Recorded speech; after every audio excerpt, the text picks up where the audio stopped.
All right, everyone except the real revolutionists sings their dreams, not their execution.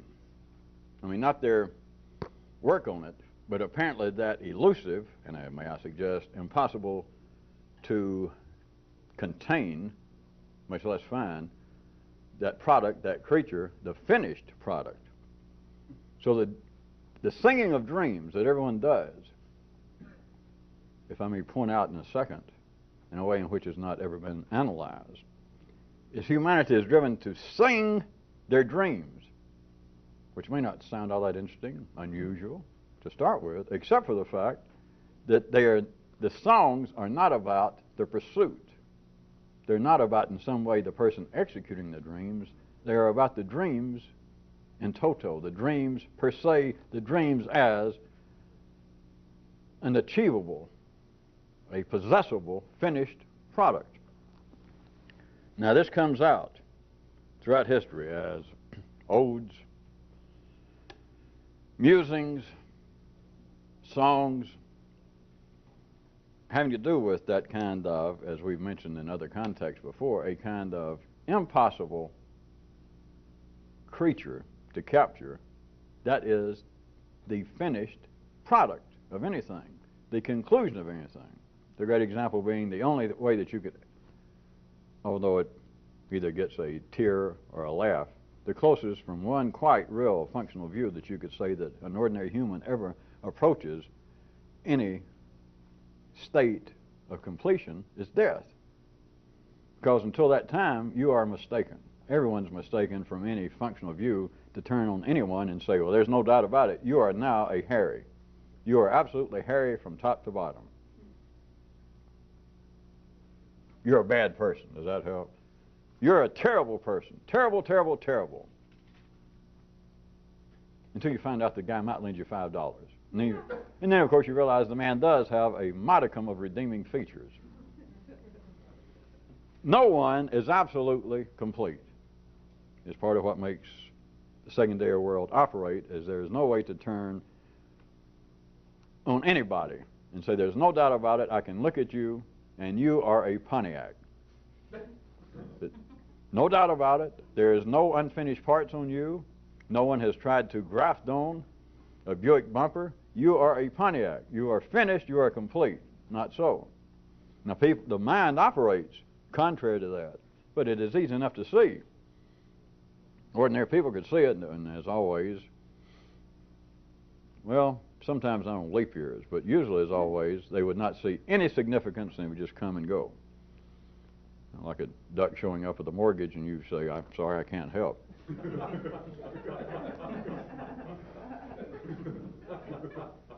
There is no such thing achievable as a finished product. But on top of that, what I want you to the subtle part is, even if someone saw that, even if you see it for a second, if you pursue it, then, or if you just take it for a second, for me saying so, then you are left, if we eradicated from the books and from the minds of men all of these paeans, dreams, songs, odes to dreams themselves. And if we took away all of that, it was not based upon the pursuit of the dream, the execution of the dream, what you would have left would be nothing.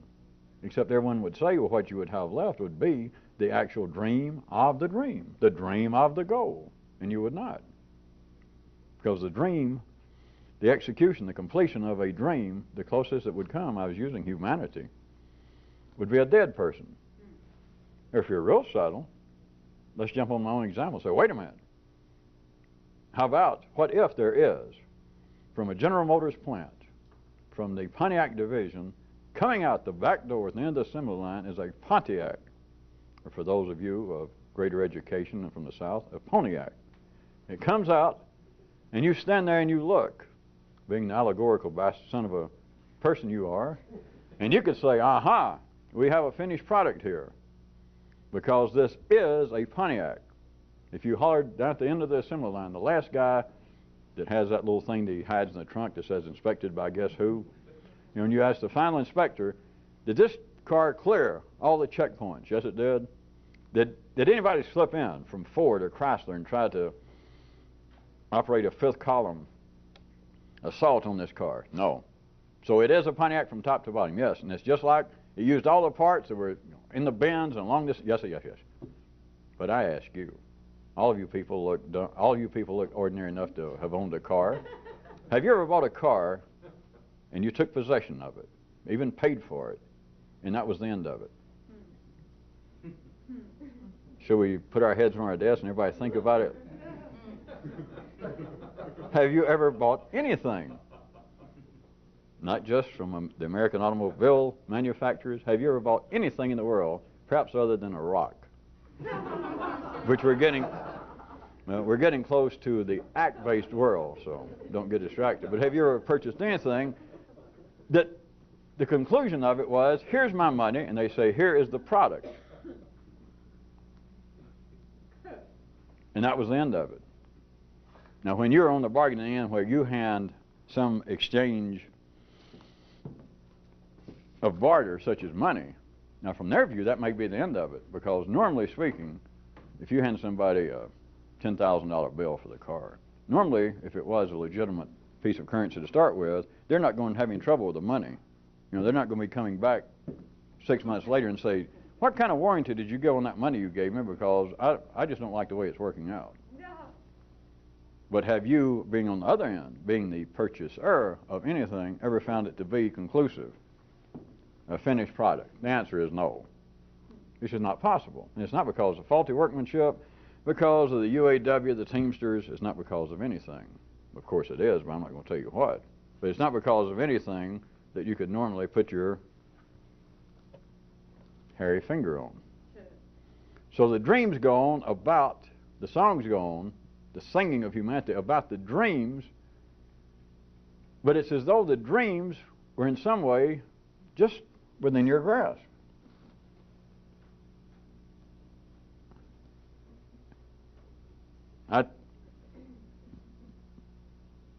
Some of us were taking a correspondence course in mysticism, and I've only been on the third or fourth lesson, but I get the impression that some of you are not exactly catching on.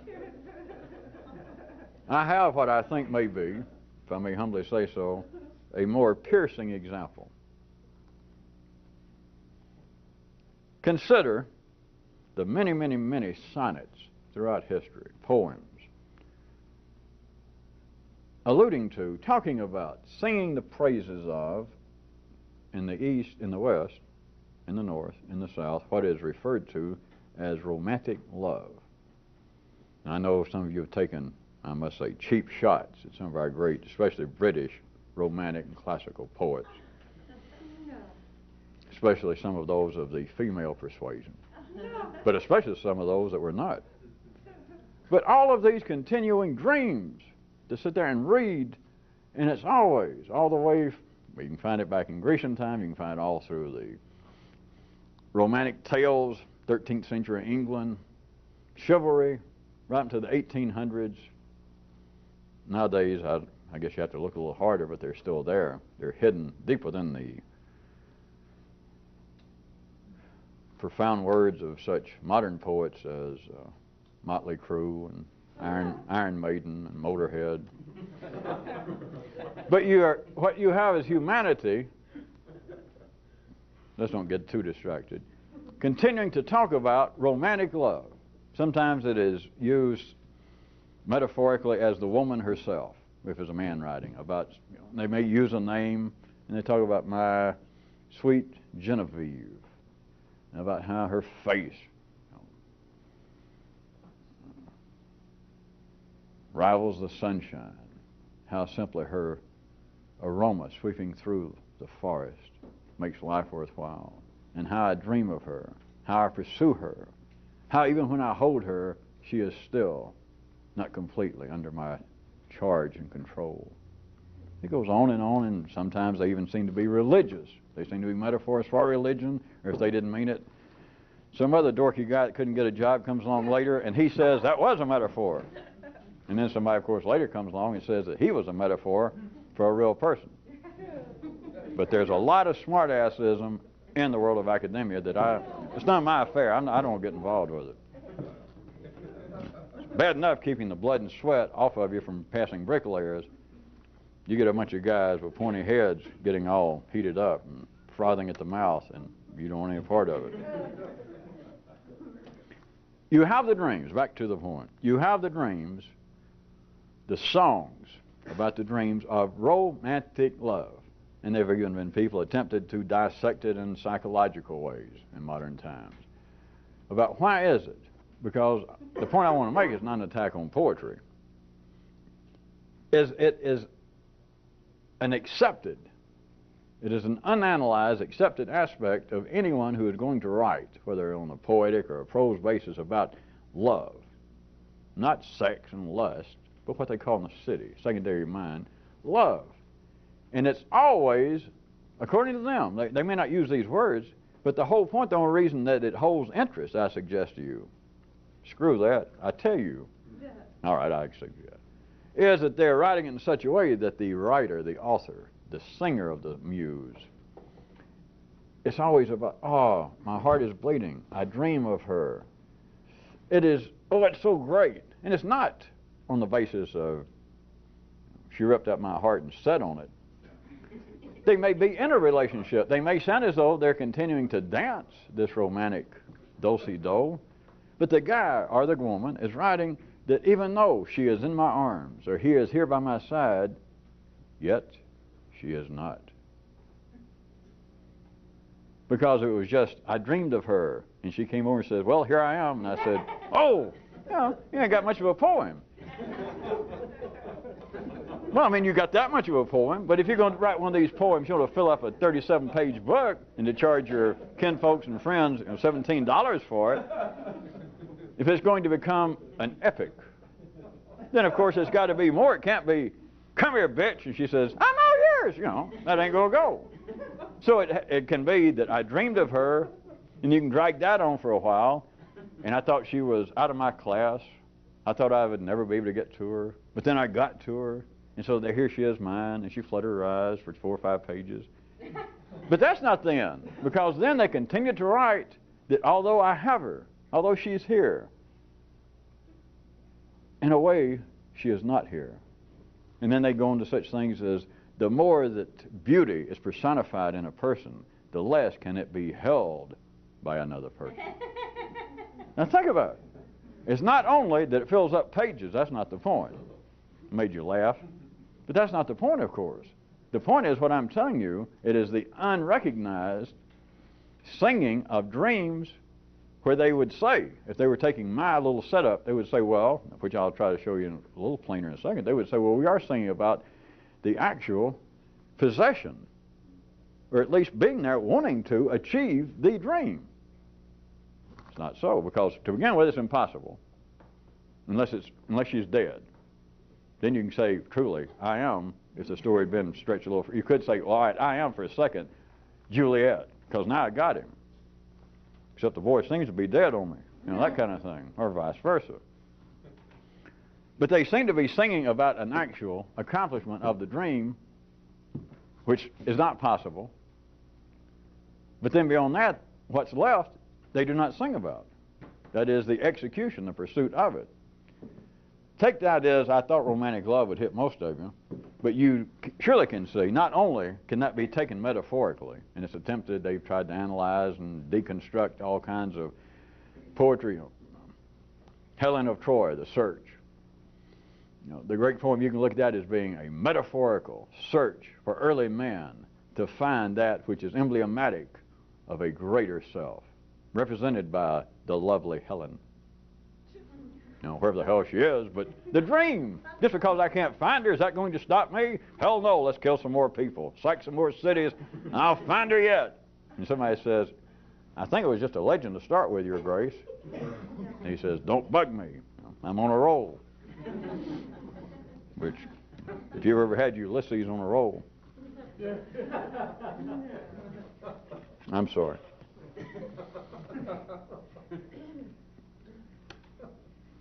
Beyond a little bit, beyond how you can take that metaphorically, is down to that which is unmetaphorical, that which in the city, that which ordinary intelligence takes to be quite direct and plain, and that is religious ideas. Just to put it right on you then, look at this. People dream, they sing the dreams as though they're singing about their rituals, their pursuit of some religion. They treat it as though it is, if not right here, it is on the verge of being a fait accompli to be a Muslim, a Christian, a Jew, a Buddhist, whatever. And yet, if you stopped anybody from the Pope to the head, anybody in the religion, there was a spokesman, you said, are you actually a true blank, a true Jew or Muslim? If they are intelligent and indicative of the best thinking possible in their religion, they're going to say, with a certain amount of, don't flutter your eyes like Juliet, with a certain kind of humility. Well, no, none of us are perfect except the big Cayuta, maybe him. But the rest of us, all we do is try. And that sounds all right. It sounds to be a kind of humility. It even sounds to be forthright that, well, yes, I'm the head guy of our religion, but I got to level with you. I'm not really a Christian. Which doesn't seem to give anybody pause. People leave because of the way life's arranged thinking, what a great Pope. Without them thinking, wait a minute, he's the head guy and he can't do it. And he admits, he stands right up and says, yes, I am proud to say, in a humble sort of manner, of course, I am proud to say as head of all of you great, whoever they are, that I too cannot cut it. I can't do it. Thank you so much. And all the people, they down there wet their pants. The people go, isn't that great? I'm glad they elected him. Because he can't do it either. Yet, beyond all that, yet, in every day, the way the energy runs through the schemes of life, the wiring of life, is this what happens? It's not a sarcastic attack on religion.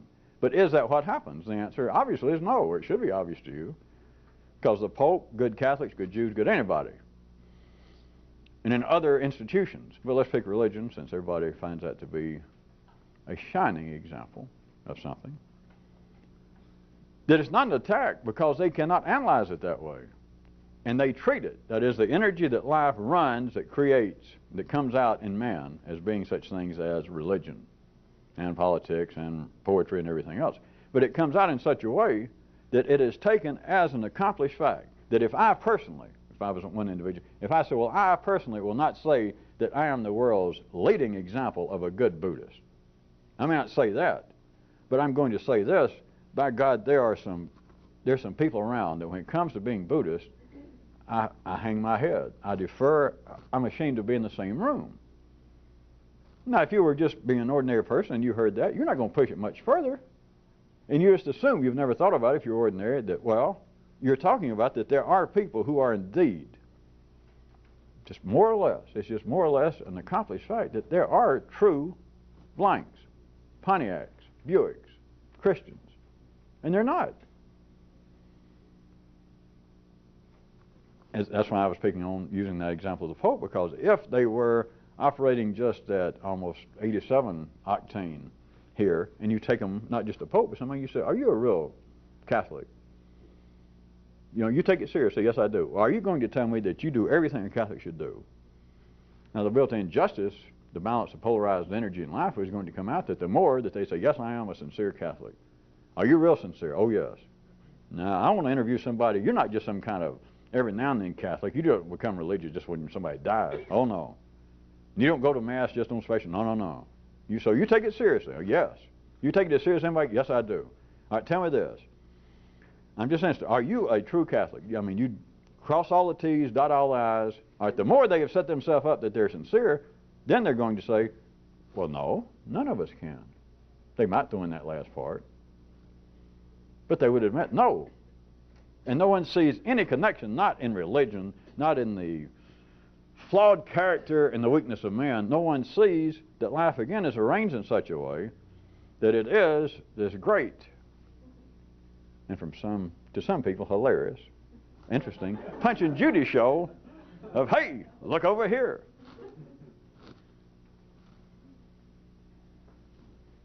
Of course, the ordinary people, even when they get little glimpses of that, they think, uh-oh, we're being beset by the big eye again. No, the big irony, the big deception, the big conspiracies, the big battle somewhere. Here you are doing things about Punch and Judy. Now, you're talking about stuff like, forget Punch and Judy. I'm talking for ordinary people now. They'd say, you're talking about good and evil. Punch and Judy sound, lighten up a little. Of course, the more you believe in good and evil, I'll be damned if I'll lighten up. If you lighten up Judy, I'm sorry, evil might get you.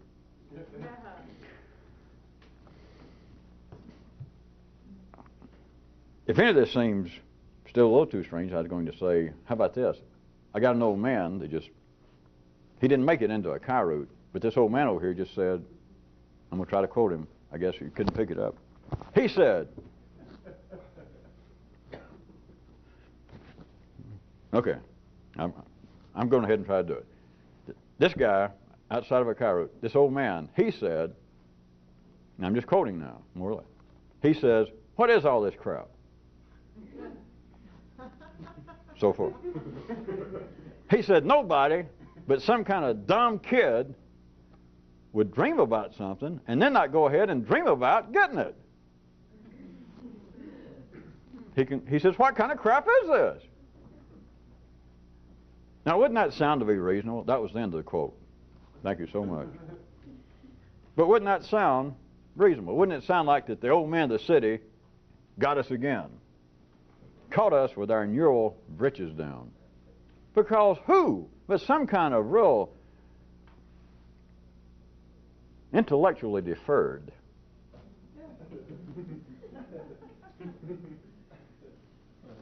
what sort of person but some kind of dumb kid, somebody with very limited capacity to dream in the first place, is going to dream of something without dream of having it?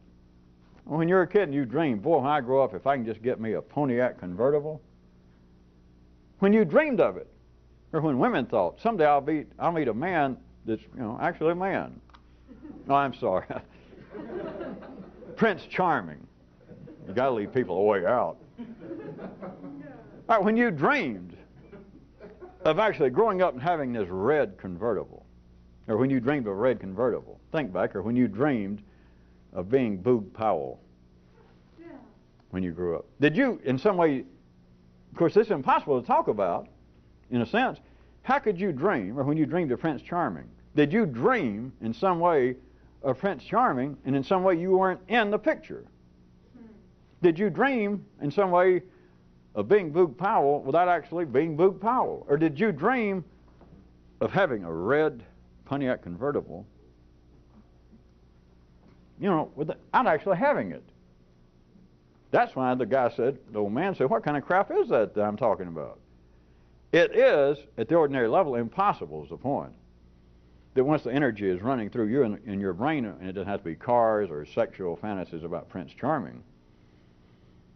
But once you dream of it, you don't dream in some way and then leave out your thing, your own hunger for the dream. You don't dream of a red Pontiac convertible if you're wired up when you're a little kid, or your hormones were just beginning to blossom good, and you thought, boy, women would pay attention to me if I had a car.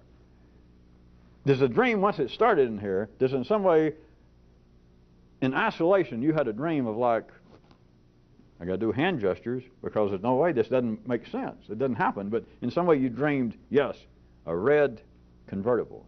Which in some way that dream was there and you weren't part of the dream. That is, you dreamed of it, but you just went so far you didn't actually dream that you had it.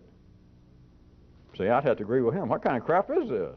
Why would you dream of a red Pontiac convertible and all that might entail? All the women that would flock to me, all the people that would envy me, how I'd feel and all that. Why would you dream right up to that point? Or if you were a woman, why would you dream of the guy? Dream right up to the point, but then you never, like the dream, he never spoke to you. You never spoke to him. He just walked by and that was the end of it. Or there, whereas the red Pontiac convertible, in a sense, was within your grasp. Here it was, and your dreams always stop right when you're going up and the guy's hadn't got the key and the bill of sale paid for, and it's like you dream just up to the point and you never take it. He put it pretty good in his own provincial way when he said, what kind of crap is that? Nobody but some kind of dumb, deranged person would do that, right? Some of us would beg to differ with that. Of course, it'd be some of us as opposed to 15 billion other dreamers and singers. But that is exactly what occurs.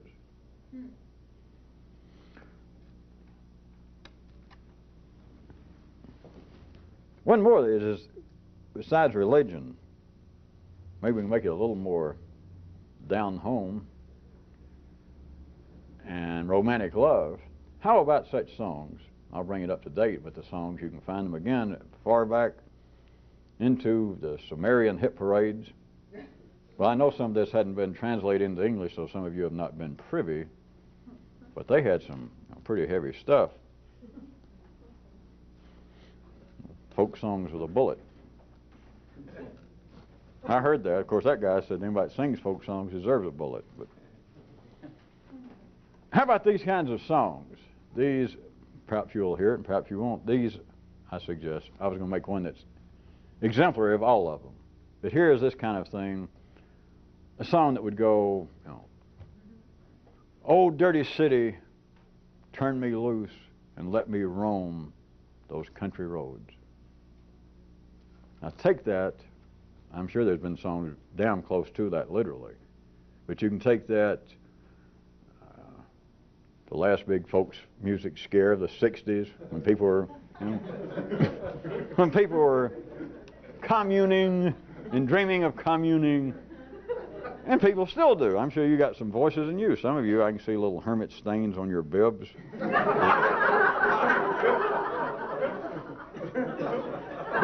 But there are people today, not just songs, there are whole novels, there's all sorts of things that's been going on. It's people singing like to the secondary world, like to civilization, to all that the city and city life represents. You know, turn me loose and cut me free from all this and let me roam back to nature. Let me roam those fresh, free country roads.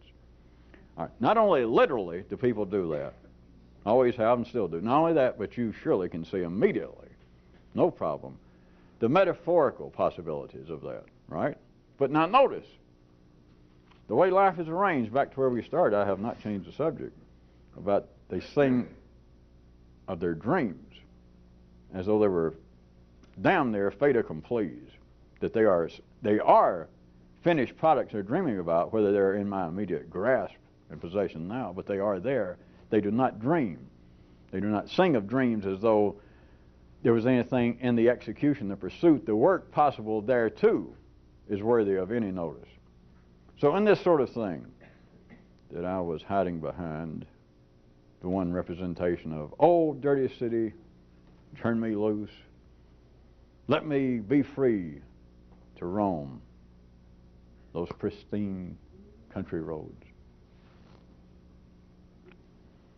Would you care to notice, although the intellect is offering up what would appear to be a quite positive, poignant notion of some kind of relocation, whether physical or symbolic, throughout history they sing about this without actually the people, the individuals and humanity. They sing about these apparently quite positive relocations they think about, whether it be external or they continue to sing the dreams rather than actually moving there and shutting up. Now see, that old guy, if I'd let him speak, he'd say something like, "Well, wait a minute, here it goes, more of that goddamn cheap-ass social criticism." No. Can't criticize overwhelming reality. But just notice, it's not some individual's fault. We're not playing critic, because it is not a personal flaw in someone. It is, in the institutional broad level, the singing of the dreams of humanity, that they are singing, let me return to nature. Or it could be otherwise. This could be a kid. This has not been as popular, because you should see the way in a polarized, three-dimensional world, the way progress seems to work. But it would be possible that there's a kid out on the farm singing, "Oh, you stinking old barnyard, turn me loose, let me get to those city streets in the city where everything is happening." It'd be the same. He could do that. You just don't hear them. They're not that popular going that direction. In either case, you're talking about, or we are, what amounts to an institutionalized form of energy transfers. It is part of the expansion of humanity, of life through humanity. And so they're continuing to dream of something, turn me loose and let me go. If it wasn't the dirty city, here with all your sin and corruption and real bad air sometimes. Turn me loose and let me go back to Mother Nature. Or, Mother Nature, I've had it from stepping in all this cow slop. Let me go to where I can get myself a good pair of two-tone shoes and they're not ruined in a fortnight. It could be that, or it could be what else? It could be, evil spirits, demonic forces. Turn me loose and let me go back to the Godhead. Broken heart, depression, turn me loose. Ill-fated love, which, don't blame me or Bob Wills. It happened long before the swing era of Western music. Not Western serious music, Western swing music, which we won't go into that. No. It's somebody saying, turn me loose from broken-hearted, depression, ill-fated love, and let me find true love, permanent love, romantic love, which they can't find because they treat romantic love in the same way they treat being a Christian, being turned free, get me out of this environment that I do not like so I can go in such a place that I will flourish. It's always let me go somewhere and be a finished product. And no one notices, is why you turned it that way. History is replete of people singing this song, even those who weren't spoke singers, singing something, either dirty city, evil spirits, character flaws, demonic forces, bad environment, turn me loose, broken-hearted affairs, turn me loose and let me go somewhere. But notice, they sing about it instead of going there and shutting the hell up. That was why I was being kind of crude in the way I put it. Because if they actually went there and found their dream, I wouldn't have to say, we wouldn't have to go, shut up. I'm sick of hearing it. If they actually got there and you could get your dream, you wouldn't have to tell anybody to shut up. They would automatically what? Shut up! Wouldn't you? Who but a fool is going to say, Dickens notwithstanding? No. More porridge, please. And they give you some more. Could I have just a little more? A little more. Once you're full, who but, according to this guy, was some kind of dumb kid, if I may twist your words a bit, sir, who would keep going back and say, could I have more porridge? If you'd had enough, you're finally going to stop, right? Your dream, of course, now we're at the act-based level.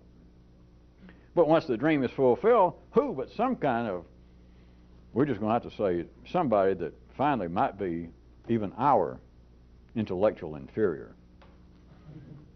God, that's inspiring to imagine it. But to find somebody that caught their dream, that is, somebody got full. Or let's say somebody did get a car. This is even more inspiring. That they bought it and nothing ever happened to it. They just ran forever. Would they talk about it? In other words, would you have to say, well, look, go buy yourself a Pontiac, go buy a Cadillac and get it over with, quit singing songs about it, go in debt, move there, go to Montana, gather city, go find true love, quit dreaming about this girl over here, go there and pursue her, do whatever it takes, go do it and then shut up. Instead of whining and singing. It doesn't have to be whining, but it can be singing joyfully. But how about would you finally just go do it and shut up? If they actually went and did it, you wouldn't have to tell somebody to shut up. They wouldn't think about it. Because, am I right? Damn right I am. Unless they were an idiot. If you're full, you don't say, all right, one more helping. If the dream were fulfilled, if you found the finished product and it was conclusive, the car never failed, romantic love never let you down. You became a blank, a Jew, a Christian, Buddhist, a Republican. And not once after that did you ever suffer any psoriasis, mouth sores, bad luck, fear of death, fear of accordion players. No. In other words, you achieved your dream, and it was exactly what the dream was supposed to be. Would anybody have to say, now will you shut up? You wouldn't have to. If somebody's full, and you were the waiter, or you're just at the next table, and they go, well, can I have one more? It's all you can eat, for $17.50. They got, well, could we ring one more, and you might think, I wish the guy would finally shut up, assuming he was reasonable. just an ordinary sense. When he got full, he would shut up. Again, I use that as an example to bounce it off. Now we're to the act-based world. In the fact-based world, they do not sing about things. They cannot, because that's the nature of the fact-based world. They cannot sing about finished products. But no one's aware of it. It's not a mistake. It's not hurting them. Contrary. But for someone attempting to do something extraordinary, may I suggest that it could be, well, I don't know, may I just suggest it might be of some possible use to be aware of it. And that's the kind of guy that's going to say, wait a minute, if I'm hearing you correctly, if you could do that, you'd end up being the kind of person that, hell, you wouldn't even believe in Ibsen anymore. Yeah. Don't be obscure. You're the kind of man that wouldn't have any dreams anymore, is what he meant, if I may say so, sir. It's good talking to somebody off camera, a few people out there, because he's already left, so he got mad and left. But once I started using him like as a dummy, oh, he's back. I was going to suggest that it might be of some usefulness to realize, instead of fighting, which people do, and struggling internally about, well, I believe I have some dreams that are probably ill-defined. I probably have some dreams that might be even ill-suited to me. Not my fault, however. Not my fault. It was something to do with my childhood, growing up in the shade of an overweight accordion player who drove a Buick. But there are people, if you start talking about dreams, because many people would probably get around to finally using that term. They might start off saying nightmares, uncontrollable daydreams. They might say some form of neuroses, whether it actually got into psychosis or not. But people would say, well, it's my mind primarily drives me crazy. How succinct. Can I speak for this city or what? If you ask most people what drives you crazy, I don't have any figures to back this up. Well, I don't have any with me. But I would suggest in the top 10, if you ask people what drove them crazy, I would bet you in the top 10, the majority of people in the civilized world, somewhere in the top 10 would be their mind. Can I shoot an obvious, fat, asking for an accordion player fact? Yeah. Of course it's your mind. Why is it going to drive you nuts? You can say, well, it annoys me for somebody to eat their soup with a fork. And it annoys me to have somebody stand behind my ear and play feelings on an ocarina while I'm trying to eat. But if you said, well, is that actually what has driven you to the condition we see you now? Let's assume now that we're part of some kind of psychiatric facility. And we say, well, is that what brought you to this place? And if the person still had some semblance of ordinary walking around reasonableness, they might say, well, no, that kind of stuff bothers me. But if you're asking actually what brought me here, you know, it's my own mind. Because there are other people that can sit right there and eat their soup, and somebody play feelings on an ocarina, and then turn around and say, well, here's a 10, could you play it again? So if the person was fairly reasonable, they got to say, well, it's not just the afflictions. It's not just the general outrages of humanity, gross though they may be. That's why I'm suggesting in my silly way that somewhere in the top 10 of what drives people crazy is their mind. You know, because the answer is there's no top 10. There's only one answer. You know, what's driving you crazy? My mind. That's it. After that is what I was suggesting where we were, that if you talked in a certain way, people would see, probably agree for the sake of conversation and a dialogue for a second, that what I'm describing as dreams, they say, yeah, that's it. That if you want to call it that, yes, dreams bothering me. All right, now back to my suggested use of such as this, is because everyone believes that you've got thoughts, dreams going on, that some of them are a little better, some are a little worse, some are insane, some are impossible, some I should have held on to. I hate to get, I'm not a psychiatrist, obviously.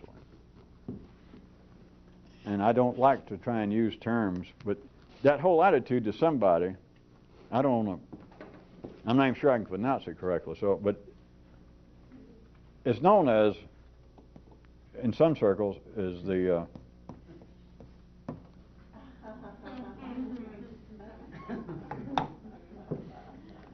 plus I don't really want to say it on TV because some of these places that are carrying this, I understand, do not like certain very arcane scientific terminology, especially something that starts with an F. The thing is, instead of, as ordinary people are driven, made to do, instead of dealing with these dreams, my mind is driving me crazy. And of course, you don't have to believe you're going crazy, but everyone would say, some of this distracts me. Some of this is wasting my time. Ho. Pardon me while I have a small chuckle. Some of this seems to be less than profitable. All right. Ordinary people have to deal with what? As you're supposed to. You deal with it selectively. You sing about that which seems to be, in your case, I sing about that which I enjoy. I sing in a positive way about that which I would like to have. Then, at other times, I sing like a blues song, a little whiny ode to things like, oh, we should stop that. In other words, to try and straighten yourself out in some way, to try and make some kind of progress. What do they call it? To try and, what do they call it? Improve oneself. That's it. I always forget. To do that, you in the city, in any ordinary way, you've got to be what? No, not dumb. Reasonable. And that requires what? That you be, no, not dumb, selective. Right? In other words, some of my dreams, good, some bad, some are a little worse, some. This is why I was going to suggest to somebody actually that wants to see that, is you need to refer back to the fat theorem, wherein there is no selection. It is a exhilarating, does it sound better to say bypass, beltway, rather than shortcut? I know it sounds better to some electrical companies to say that rather than short circuit. But rather than it being a selective process of, well, let's see, what dream should I be dealing with? Which one should I give? To which dream should I, what do they call it now? Proprietize? Yeah. To which dream should I give my greater attention? In the order of their propriety and interest to me, where does this one fall? May I refer you one last time to the fat theorem?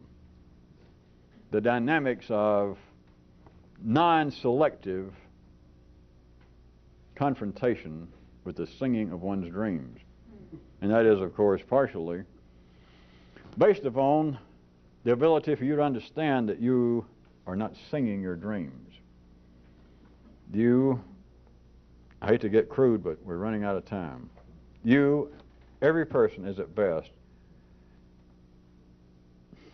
a cheap plastic Crosley radio, which shows how cheap they are because most of you have never even heard of them. A Philco. You're a cheap radio. Yes, but I have dreams. Well, hell, even a radio can have dreams. No, it can't. If you understand the source, if you understand the necessity, if you understand the flow of the dreams and the songs that men sing, all the way from the great odes, the epic poems of military, historic conquest in the name of justice, on a more individual level, in the pursuit of romantic love, in the pursuit of enlightenment, and the journeys to try and become one with the gods and the cosmic forces. Please note, as wonderful, as socially acceptable and estimable as they are, please notice no one sane in any of those areas has ever said that they got there. There are people who said they got there, but then everybody else says, you're nuts. Yes, I met God. Which you would think, from one view, we don't have time to go into this, but you would think, of all these people, since you obviously can see from a certain kind of real functional view, nobody is a real Christian or a Jew or anything. You can't be. It's just the way it is.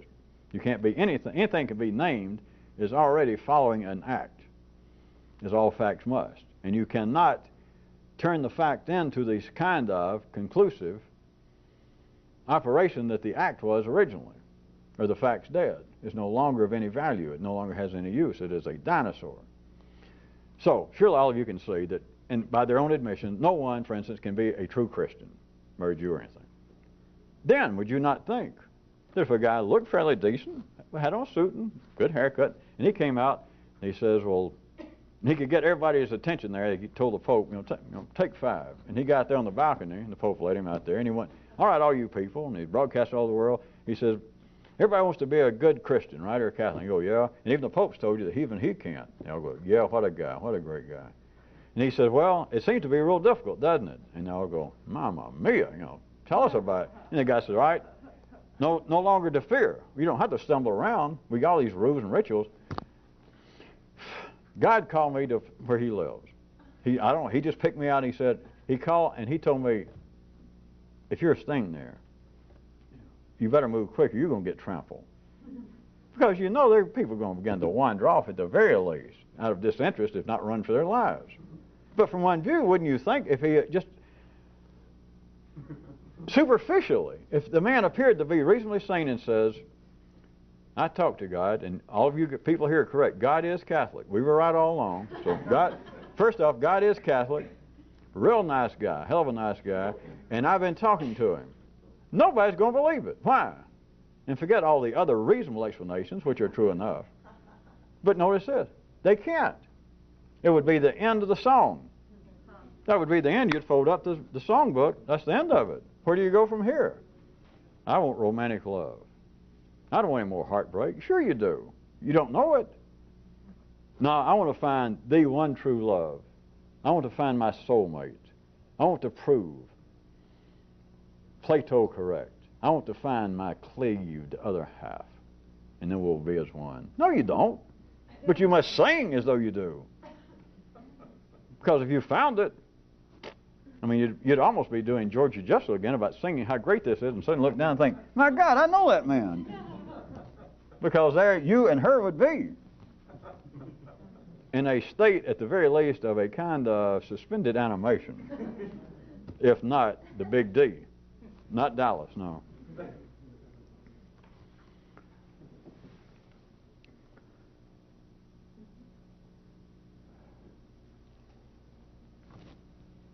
Well, let me put it to you this way. From one view that you could make it sound ironic and sarcastic, which I don't have to because life already does it to itself between humans, you could look and you could take priests and you could take everybody else, psychiatrists and everybody singing about, bewailing the unaccomplished dreams of man. And they do it. Not just the people in positions of being priests and rabbis and all that. Everybody does it. They bewail the lack of the accomplishment, the capture of dreams. They bewail, they sing, they dream about that rather than doing something on themselves, which is an easy shot to take at people until you realize everyone does it.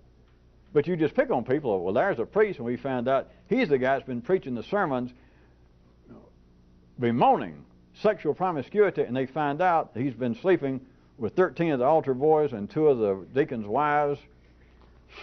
You don't have to look there. Don't worry about Acts. You have to look here if you're going to see anything. The dreams are what appears to be within the grasp of accomplishment, a finished product there somewhere, and it's not. And so, of course, again, you have the sitting duck arrangement for people to say, my God, is life not ironic? If it's alive, it is. Yeah. So you have everybody doing that. It is a point from one place you can see that no secondary person can ever do anything for themselves, about themselves. It would be only a revolutionist that would try to do what other people dream about. It would be more specifically that he would make, where appropriate, he would try and make his own facts acts. That be the bottom line.